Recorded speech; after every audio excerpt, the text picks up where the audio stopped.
মালায়াম ইন্ডাস্ট্রির নির্মাতাদের একটি প্রধান বিশেষত্ব হচ্ছে গল্প নির্ভর সিনেমা বানানো। আর সেই গল্প যদি সত্য ঘটনার উপর নির্মিত হয় তাহলে তো কোনো কথাই নেই।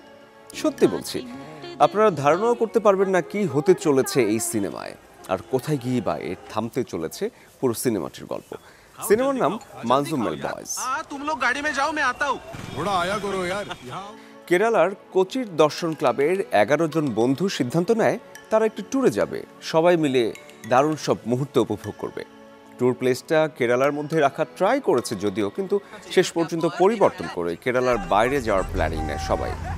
তারপর রওনা হয় তামিলনাড়ুর কড়াইকানাল শহরের দিকে।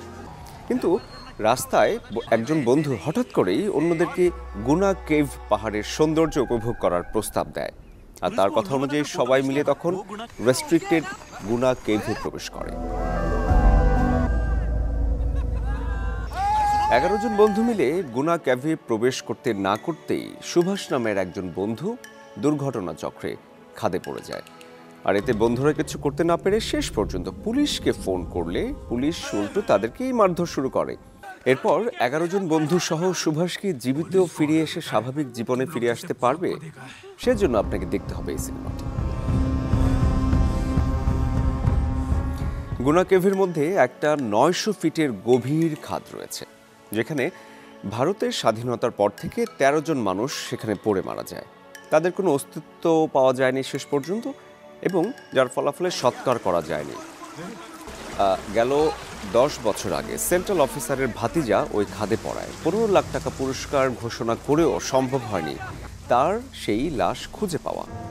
কড়াইকানালের লোকজন বলছে যে পাহাড়ের চেয়ে উঁচু এই গুনা কেভের খাদ খুবই ভয়ঙ্কর।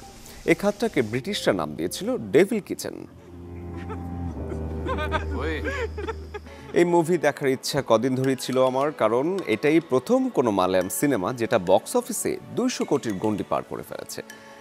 কি এমন আছে এই সিনেমাতে যেটা এত কালেকশন করলো, সেটা জানার উৎসাহ থেকেই মূলত এই সিনেমাটি দেখা। আসলে বন্ধুত্বটা খুবই জরুরি, খুবই ভালো থাকার জন্য সবার। আসল বন্ধুত্ব তো সেখানেই যখন চেনা যায়, তাদেরকে কোনো খারাপ সময়ে কাছে পাওয়া যায়। যখন সবাই ভয়ে পিছুপা হতে ব্যস্ত, তখন বন্ধুরাই তাদের বন্ধুকে বাড়ি ফিরিয়ে নিয়ে যাবে বলে মনস্থির করে। থ্রিলিং যে এক্সপেরিয়েন্সটা, এটা খুব ভালোভাবেই ছিল শেষ পর্যন্ত।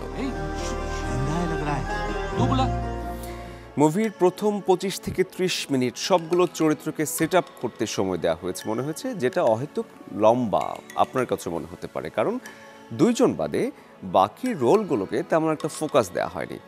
তবে আসল গল্প শুরু হওয়া মাত্রই এর শ্বাসরুদ্ধকর ভিজুয়ালাইজেশনে আপনি মুগ্ধ হয়ে যাবেন।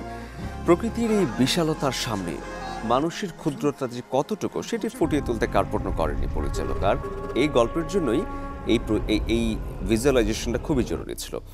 লোকাল মিথের সাথে আবহের মিশেলে একটা হরর ভাইব পাচ্ছিলাম দেখতে দেখতে। সাসপেন্স তো ছিলই, পুরোটা সময় মনের ভিতর একটা ডাক ডেকে গেছে, যেন যে কোনো খারাপ কিছু হতে চলেছে।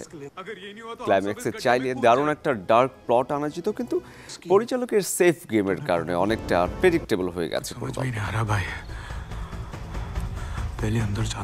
ক্যামেরার কাজ অসাধারণ, জাস্ট চোখে লেগে থাকবে আপনার অনেকটা সময় ধরে। ড্রোন শটগুলো গুহার যে ভয়ঙ্কর সৌন্দর্য সেটা তুলে এনেছে খুব নিখুঁতভাবে। আর বিজিএম এই বছরের বেস্ট কাজগুলোর একটা। 20 কোটি বাজেটের প্রথম 214 কোটি গ্রোস কালেকশন তোলা অল টাইম ব্লকবাস্টার ইন্ডাস্ট্রির হিট সিনেমা মানজুমেল বয়েজ, মালায়াম ইন্ডাস্ট্রির সিনেমা। মানজুমেল বয়েজ সিনেমাটা এতটাই জনপ্রিয়তা পেয়েছে যে নল তামিল ভার্সনে শুধুমাত্র মালায়াম ভার্সনেই তামিলনাড়ুতে 50 কোটির গ্রোস কালেকশন এনে দিয়েছে। এই রেকর্ড অন্য কোনো মালায়াম সিনেমা এখন পর্যন্ত ভাঙতে পেরেছে কিনা সেটাই দেখার বিষয়।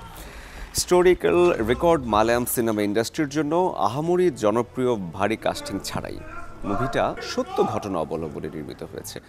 খুব একটা এক্সপেকটেশন যদি না থাকে তাহলে দেখতে বসতে পারেন, আর গভীরতাটা বোঝার চেষ্টা করেন পুরো সিনেমাটা দেখতে দেখতে। আমার ধারণা আশাহত হবেন না। বন্ধুত্বের জয় হোক, ভালো থাকুক সব বন্ধুরা। এমন বন্ধু যেন সকলের জীবনেই থাকে। মাস্ট ওয়াচ একটি ফিল্ম। সময় করে দেখে ফেলুন সিনেমাটা, সময়টা আশা করি মন্দ কাটবে না।